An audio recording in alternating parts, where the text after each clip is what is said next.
Each year, as the days get a little shorter and the evenings a little cooler, the school bells ring and students head back to the books. Last week, more than 4,900 returned to Catholic schools in the Diocese of Springfield.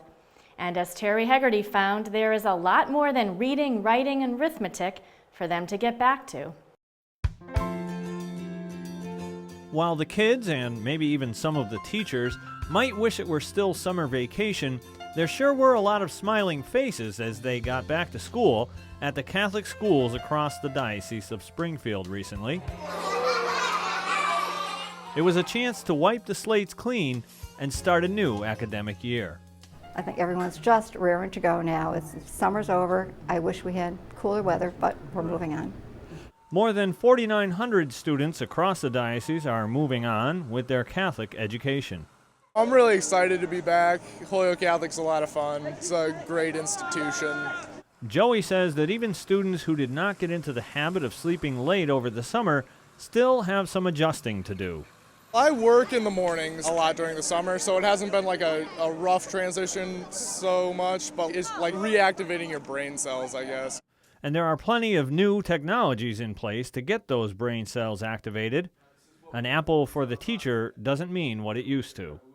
But some of the things that haven't changed also attract students and parents to Catholic schools. Here at Blessed Sacrament School in Holyoke and at all the diocesan Catholic schools, back to school means back to worshiping together at Mass.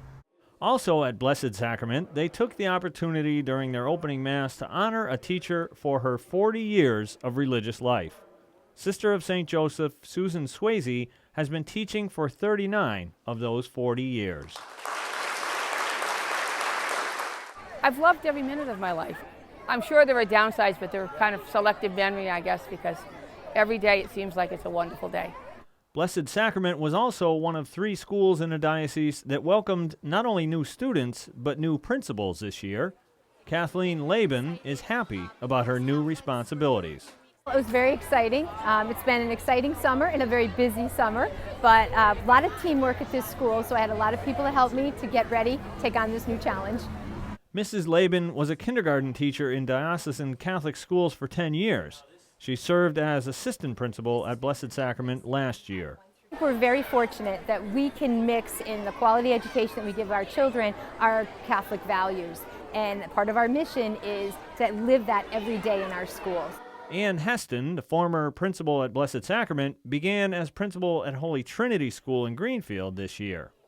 And Frances Foley, who served as headmaster and principal of St. Gregory's School for Boys in Loudonville, New York for the last 10 years, was recently hired as principal of St. Joseph's Central High School in Pittsfield.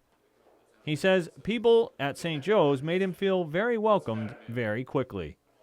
Principal Foley says his goals for St. Joe's are not uncommon.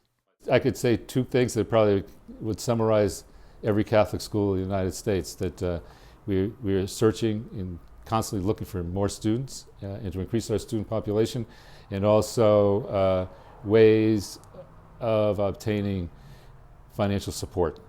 But the Pittsfield Catholic School also has some unique ingredients. I think what makes us unique is the spirituality of them. To open each day with a prayer, to get involved in community service. I really want to make sure that all of our students leave here with an attitude of service to others. As I told them today, I want you to be the kind of person when you walk down the street, people can identify you as being a student at St. Joseph's. All of the Catholic schools are being encouraged to continue emphasizing the mission of each school. All area Catholic schools boast a long and rich tradition of educating children both academically and on matters of faith. Speaking of long tradition, here at St. Mary's School in Lee, they've been celebrating back to school for 125 years. Sister Andrea says that enrollment is always a challenge. She notes that some schools and grades have increased their population, but that others are experiencing a decline, partly due to families having to pay the tuition. The tuition just reflects the cost of education that is rising everywhere. So while many parents would like to choose this or retain their children, they do have to make some decisions based on finances at the present time. We are really grateful that as Catholic schools we are retaining and maintaining our status in the various communities, and we invite many parents, younger parents, to consider the Catholic school option for their child. Even though tuition is high and it is a sacrifice, I think that most of the students or the parents that are here feel it's well worth the sacrifice, that their children are getting not only a well-rounded academic education, but they're being steeped in their faith. Speaking of finances, this school year will be especially challenging for some schools as they must operate in the wake of the dramatic fiscal cutbacks in the diocese as a whole.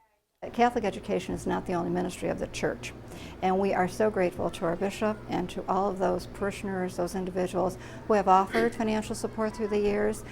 Having said that, we also know that we are really challenged. Some of our schools have received less income than they would hope for, but again, we are working as good stewards and we just want that sustainability of Catholic education. So why do parents and families sacrifice so much for Catholic education? The main reason why parents would put their child in is they believe that we have a gospel value-based system, and those values will carry those students through.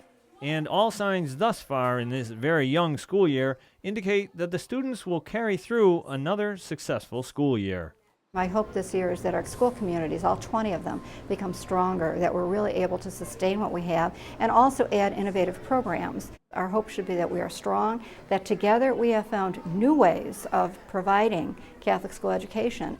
Sister Andrea says she is grateful that teachers, staff, pastors, and parishioners also sacrifice to make Catholic education a reality. Reporting for Reel to Reel, this is Terry Hegarty.